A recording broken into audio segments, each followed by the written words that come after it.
Dr. Rota ele continua agora conosco e nós vamos dar início então no módulo do tratamento. E o Dr. Rota vai falar sobre o tratamento sintomático. Obrigado de novo. Então, numa overdose de exposição, eu vou falar sobre o tratamento sintomático da esclerose plaquetótica, que é um assunto que eu gosto muito. E o principal motivo que eu gosto desse assunto é que ele é meio que um patinho feio. Né? Ele acaba, quando a gente vai em congressos assistir, quer saber as novidades do tratamento da ELA, a maioria das pessoas está olhando para a ponta do iceberg. Né? Eu quero ver os tratamentos modificadores de doença. Eu quero achar uma cura para isso. Mas está ótimo, acho que é extremamente importante e vai ser um dia muito feliz quando isso acontecer. Mas enquanto isso, a gente não pode descuidar de tudo que está embaixo da linha da água, que é aquilo que faz com que o paciente tenha uma qualidade de vida prejudicada enquanto a cura não vem, que é o tratamento de sintomas importantes. Né? E aqui, especificamente, eu vou falar sintomas de alteração do sono, insônia, cialorreia, que é aumento da quantidade de saliva mantida na boca, afeto pseudobulbar, fadiga, dor e depressão. O que é um tratamento modificador da doença?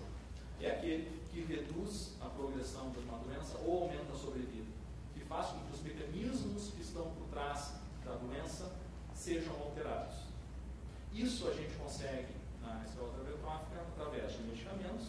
Nesse momento no Brasil, o único que nós temos é o Albuterol. Se consegue através de ventilação não invasiva, como a gente viu hoje de manhã, e se consegue através de alimentação integral. É óbvio, tem uma série de outras coisas que também influenciam na sobrevida: o atendimento multidisciplinar, o uso de técnicas adequadas de fisioterapia motora e respiratória, mas esses três fatores estão claramente estudados, ensaios clínicos controlados, mostrando que estas intervenções aumentam a sobrevida. E o interessante, só gostaria de reforçar, que as intervenções não farmacológicas, não medicamentosas, inclusive aumentam a sobrevida mais do que a intervenção farmacológica que nós temos nesse momento, quando usada isoladamente. Nós vamos falar então dos tratamentos sintomáticos. Quais são os sintomas que a gente vai tentar tratar? O primeiro deles é o afeto pseudobulbar. O que é isso? O afeto pseudobulbar é uma disparidade, uma desregulação entre a expressão emocional que o indivíduo está apresentando e a experiência emocional que está gerando aquela expressão. Por exemplo, é uma incapacidade de controlar choro ou riso a pequenos estímulos. Não é a pessoa que começa a chorar ou rir por nada. É a pessoa que começa a chorar ou rir por quase nada. Tem um leve estímulo emocional e começa a chorar. Tem um leve estímulo engraçado e começa a rir. Tá? Então, sempre tem um gatilho. Nem sempre claramente evidente. Às vezes a pessoa está parada e começa a rir sozinha. Mas é que ela pensou em alguma coisa levemente engraçada e ela se fez. E, com frequência, se troca do riso para o choro. Começa a rir e daí se dá conta, deu, já tinha que parar com isso aqui, está ficando ruim. E esse leve estímulo negativo já faz que ela começa a chorar, emenda um para o outro. É muito importante quando a gente fala para familiares de pacientes, deixar isso bem claro. Isso não tem nada a ver com transtorno do humor. Não é que o paciente está chorando muito, é que ele está deprimido. Às vezes vem os pacientes na consulta e o familiar diz, ele está deprimido. Não, peraí, por que ele está deprimido? Não, porque de uma hora ou outra ele começa a chorar. A gente vai conversar com o paciente e diz, não estou deprimido, só não consigo controlar o choro. Eu estou chorando numa boa, mas eu começo a chorar e não consigo parar. Tá? Mas isso pode desencadear o transtorno do humor. Alguém que tem a sua capacidade de interação tão afetada por interrupções na fala, por choro ou por riso, e que tem a consequência social de exposição que isso dá, pode desencadear um processo de depressão. Isso é causado por uma desregulação de reflexos, tá? que é aquela perda da influência inibitória que vem do córtex motor até núcleo do tronco encefálico. Até 50% dos pacientes com esclerose lateral amiotrófica podem ter transtorno pseudobulbar. é mais frequente nos pacientes com demência frontotemporal e naqueles que, se a gente for imaginar que isso é uma liberação de reflexos de nervos que saem do tronco encefálico, aqueles que têm um envolvimento de neurônio motor superior na região bulbar também vão ter mais isso. Então, afeto pseudobulbar está positivamente correlacionado com achados de neurônio motor superior na região bulbar.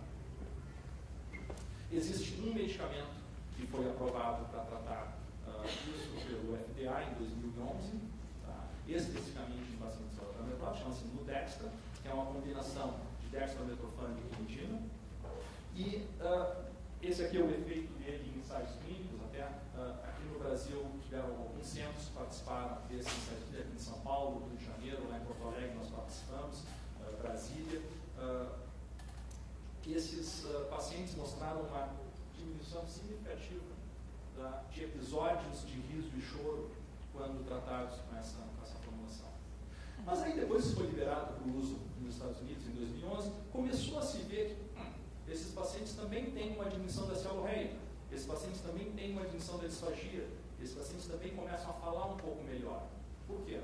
Porque esses pacientes vão ter uma melhora do controle daqueles reflexos bulbares, que é o que vai acabar influenciando negativamente a fala, a deglutição e o controle da saliva. Então, baseado nisso, se fez um novo estudo, também de tratamento sintomático, tentando usar o Nudextra não em pacientes para tratar transtornos pseudobulbares, poderiam ter afeto pseudobulbar ou não, mas para tratar os outros componentes bulbares, para tratar disfunção da deglutição especificamente e da fala. E esse é um estudo interessante, fizeram um estudo cruzado. Os pacientes, primeiro, um grupo usava a medicação, o outro não usava placebo, e depois cruzaram. Os pacientes usavam placebo, passavam a medicação e vice-versa. E aqui vocês veem que claramente há um cruzamento. Aqui esse grupo está tratado, aqui esse grupo está tratado. Então, mostrando que realmente funciona a medicação. E hoje se tem, aqui é só a redução absoluta, né? Quanto estavam usando, qual foi o efeito deles, numa escala de comprometimento dessas funções, da fala e da deglutição. Então, mostrando que não vale só a pena para tratar afeto pseudobulbar, mas o tratamento sintomático de outras funções bulbares também melhora. Infelizmente, a gente não tem no Brasil a Nudextra. Pode tentar manipular, os componentes deles são componentes simples, né? Dextrometorfano é xarope para tosse, infelizmente saiu do mercado no Brasil, e quinidina, né? Antiarrítmico, mas a gente não tem nenhum dos componentes aqui para manipulação, tem que se mandar importar. Há um custo muito menor do que o custo do Nudextra. O Nudextra custa ao redor de $800 por mês de tratamento. O dextrometorfano e a quinidina, nas mesmas doses, custam menos de $10 por mês. Mas existem alternativas. As alternativas são principalmente antidepressivos psíquicos, a amitriptilina, que foi estudada principalmente na esclerose múltipla, mas que na prática clínica funciona muito bem para o tratamento de transtorno pseudobulbar, e antidepressivos também inibidores seletivos da recaptação de serotonina, especialmente sertralina. Outro sintoma, cialorreia. Cialorreia, como já mencionado, né, é saliva em excesso. Não é a produção excessiva de saliva, as pessoas produzem saliva na quantidade normal, simplesmente por não deglutir automaticamente, ela acaba acumulando na orofaringe. 50% das pessoas com ela relatam ter cialorreia, e isso causa desconforto, causa uma limitação social, causa um risco de aspiração, não causa risco de complicações para esses pacientes. Importante lembrar que as glândulas salivares têm uma inervação que é mediada no sistema nervoso autonômico por acetilcolina, isso é importante agora quando a gente for falar de tratamentos. O tratamento para a cialorreia é, portanto, anticolinérgico. São medicamentos que vão bloquear a ação da acetilcolina. Isso pode ser feito de duas formas. De forma sistêmica, pode tomar uma medicação que reduza a produção de saliva, né, bloqueando os receptores de acetilcolina. Por exemplo, a amitriptilina, que é um antidepressivo psíquico, também é útil em várias outras coisas da esclerose amiotrófica, vários outros sintomas. Ela pode ser usada em doses variáveis, de 25 a 350 miligramas, né? Geralmente titulando a dose pela tolerância do paciente e por efeito. Escopolamina, que é um adesivo, né, que é usado para enjoo, e que, apesar de normalmente se colocar ele próximo da glândula salivar, ele é absorvido, ele tem uma ação sistêmica, não só uma ação local. E fatores locais, a gente pode usar anticolinérgicos tópicos, por exemplo, a atropina 1%, que é um colírio que se usa para dilatar a pupila, para exame oftalmológico, pode se colocar embaixo da língua e ter um efeito que pode ser titulado, dependendo da frequência e quantidade de gotas que se usa.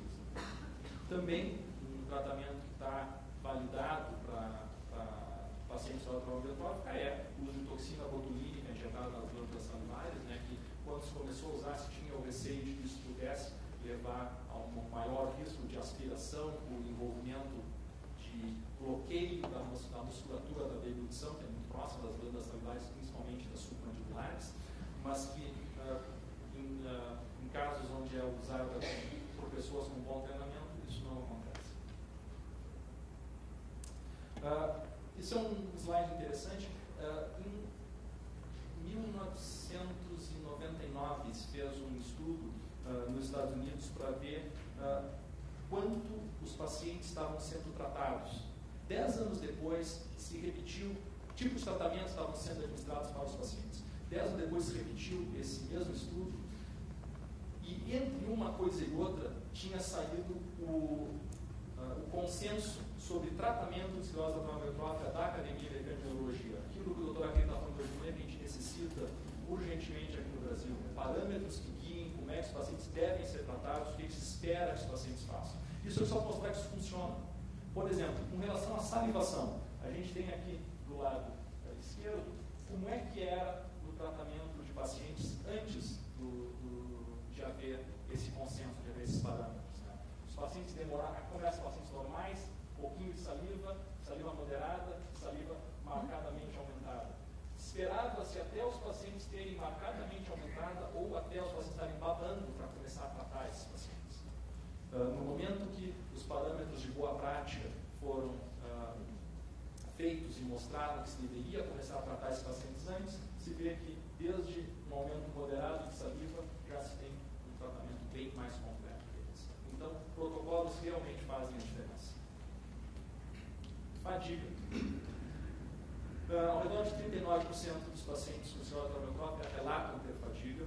A gente tem que diferenciar a fadiga de fraqueza. Né? A doença evolui, o paciente fica mais fraco. Também a fadiga a gente tem que diferenciar de alteração de sono. O paciente com sono de má qualidade ele vai se sentir mais sonolento durante o dia. Tá? Fadiga pode ser um sintoma de depressão. O paciente que tem uma desmotivação, ele vai se sentir mais fadigado. Aquilo que hoje de manhã se falou sobre não é que eu não quero ler, eu estou com preguiça de ler, ele está também deprimido. E um dos fatores que pode causar fadiga, que a gente deve sempre considerar, é se isso não pode estar tratado por biluzol. O biluzol é um bloqueador de aminoácido excitatório, né? Então é importante para ativar determinadas funções do sistema nervoso e que esse bloqueio pode fazer com que o paciente se sinta mais fadigado. Então, aí está na hora de julgar o custo-benefício de manter ou suspender o tratamento. Muitas vezes a fadiga é tão intensa que se elege fazer uma suspensão temporária do biluzol, ver como é que o paciente se sente e depois, vendo a qualidade de vida antes e a qualidade de vida depois, se decidir junto com o paciente se é razoável ou não continuar o tratamento dependendo de quanto ele está influenciando negativamente a qualidade de vida. Também se pode tentar usar medicamentos que melhorem essa fadiga, psicoestimulantes, né? Por exemplo, o modafinil, que é um medicamento que é usado para hipersônia, e que tem alguns estudos de esclerose amiotrófica mostrando que ele tem algum efeito em reduzir fadiga, não só em esclerose amiotrófica, como em outras doenças neurológicas. Depressão, 10% das pessoas com esclerose amiotrófica têm diagnóstico de depressão, e aqui não é pacientes que estão deprimidos situacionalmente, são pacientes que desenvolveram um transtorno depressivo maior, mas mais da metade deles tem sintomas depressivos, pelo menos em algum momento da doença, e é se entender isso. Muitas vezes a gente usa a amitriptilina, que é um antidepressivo antigo, antidepressivo tricíclico, pelos efeitos secundários que ela tem. Vocês viram, eu já mencionei que ela reduz a salivação, ela também vai aumentar o apetite, ela também vai ter efeitos favoráveis com relação ao sono, ela também vai melhorar o transtorno pseudobulbar. Mas a gente não deve achar que a gente está dando amitriptilina na dose de 25 mg no paciente e está fazendo grande coisa. Se o paciente continua deprimido, ele merece ser tratado para depressão.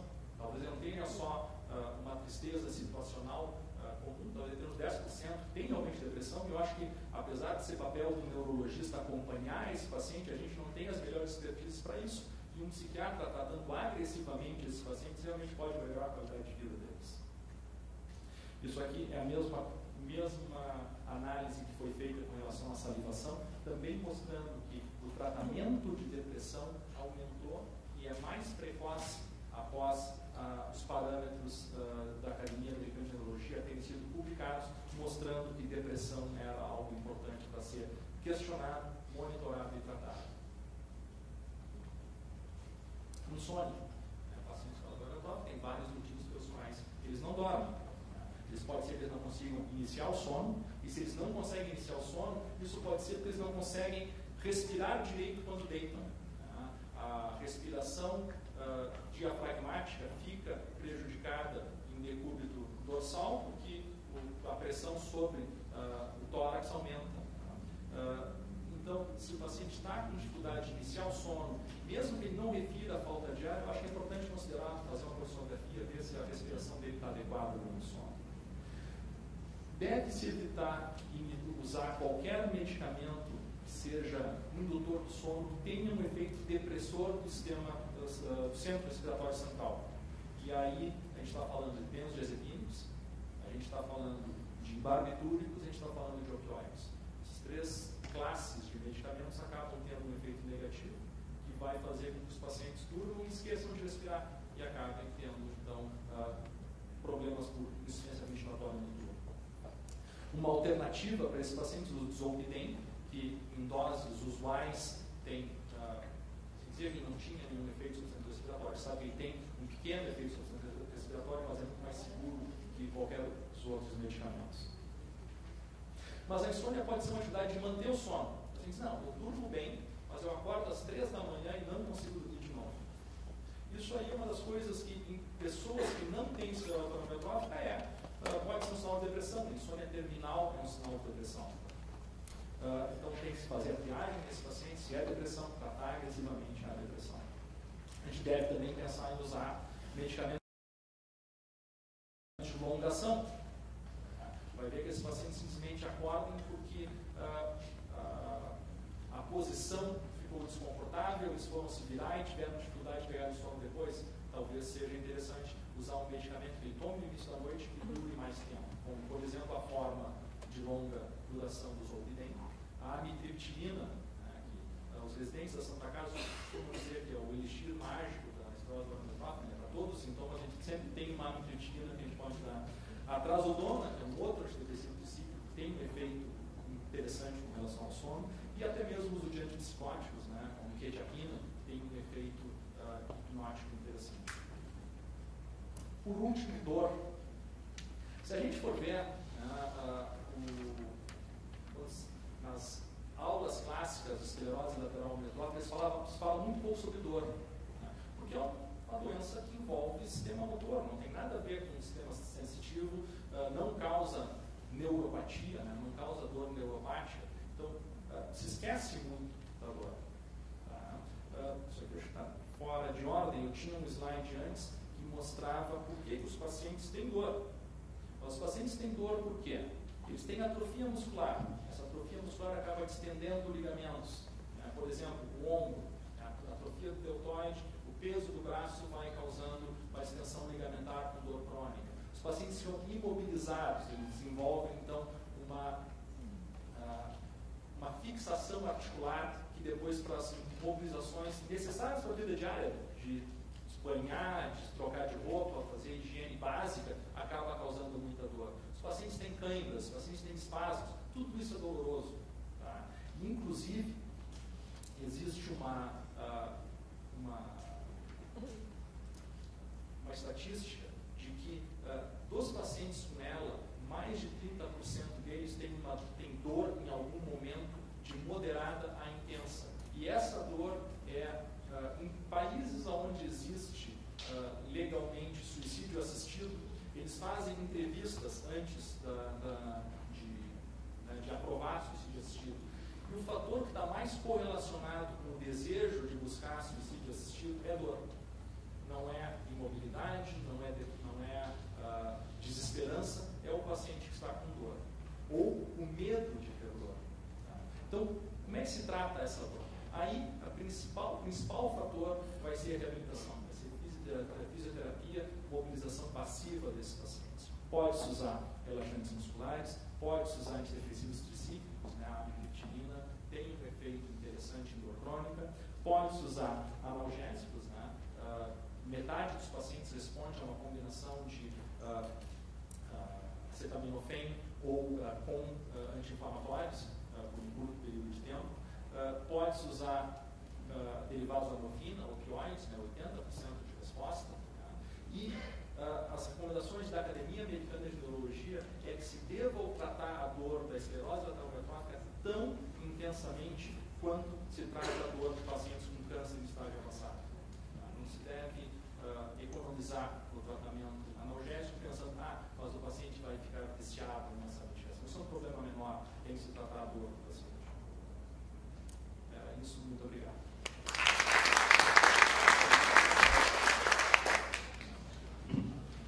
Permanecer, Dr. Rota. Como o Dr. Rota ele vai precisar retornar, então eu vou abrir. Se tem alguém que gostaria de direcionar alguma pergunta para ele, por favor, venha até aqui. E aí a gente depois libera ele para voltar. Dr. Rota, meu nome é Jorge, presidente da Procura da ELA, e eu tinha uma pergunta aqui. Eu entendo a questão da dor que você falou, mas como o profissional médico tem que avaliar, e às vezes até o paciente, a questão da dor e do uso dos opioides, e no caso do tratamento do câncer, acredito que você tenha se referido à morfina, essas coisas que são coisas que deprimem o sistema respiratório e são contraindicados na parte da pneumologia, etc. Você tem aí duas questões para serem avaliadas. Como que o profissional que não tem essa expertise da ELA tem que saber lidar com isso?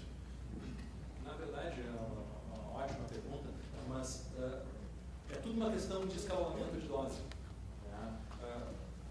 Doses progressivamente maiores de opioides acabam tendo um impacto muito pequeno no centro respiratório. Mesmo pacientes que estão... existe um estudo com relação à sedação terminal em ELA, com o uso de morfina endovenosa. Morfina endovenosa, quando bem titulada, ela não antecipa a parada respiratória em sedação terminal. Ela simplesmente faz com que o paciente não tenha falta de ar enquanto está em sedação. Então, claro, é mais ou menos como o oxigênio. Eu concordo com relação à aula de hoje de manhã do Dr. Paulo, que a gente não deve usar oxigênio na tela, isso na cabeça das pessoas sempre. Não se deve usar oxigênio nela, exceto quando a gente usa. Então, a gente não deve usar depressores do centro respiratório, exceto quando a gente precisa. E exceto quando a gente usa oxigênio em situações bem controladas, com pessoas que sabem o que estão fazendo, com uso de ventilação não invasiva, onde não é só a parte restritiva que está com problema, onde a gente tem uma alteração de troca gasosa, talvez por uma associação com uma pneumonia. Existem situações onde se faz isso, e também em situações de terminalidade. Em situações de terminalidade, se usa oxigênio para tirar a sensação de falta de ar. A mesma coisa o opioide. Obviamente, em situação de terminalidade, a gente vai usar para tratar a dor e insuficiência ventilatória, mas em situações de uso para dor, para tratamento de dor, o uso de doses escalonadas e contínuo de opioide tem muito menos efeito no centro respiratório do que o uso de um benzodiazepínico para dormir à noite. Né? Porque aí eu estou tendo picos de efeito de dose contra ter uma habituação ao longo do tempo. Então, é tudo realmente uma questão de continuidade, de forma, né? O opioide esteroides de longa duração têm uma tolerabilidade melhor e monitoramento desses pacientes. Obrigado. Professor, boa tarde. Meu nome é Wagner, eu sou pesquisador do setor de neuromuscular e eu queria entender um pouco melhor a questão da dor. Qual que é a incidência, quantas vezes por dia, em que período que ela ocorre com maior frequência? Bom, a incidência da dor é o dor moderada a grave, moderada a intensa, tá ao redor de 40%. Até eu tinha um slide com essa informação de entre 30% e 40%, essa informação desse gráfico em barras. Todas as dores, a tendência é serem piores à noite. Eu não sei se existe um estudo com relação a isso especificamente em ela, mas dor é uma coisa que tende a ser pior de noite. Então, o uso de medicamentos de dor crônica, especialmente antidepressivos, que tenham um efeito sedativo, já ajuda com relação a isso. Agora, tem pacientes que têm dor sempre são mobilizados. Também pode se usar anti-inflamatório não esteroide antes de sessões de fisioterapia, porque ele vai ser mobilizado, então já faz um uso antes para tolerar melhor a mobilização. Então a gente entra no círculo vicioso, né? O paciente tem dor porque vai ser mobilizado, então já não mobiliza mais e depois, ao longo do tempo, mínimos movimentos já causam uma dor muito intensa.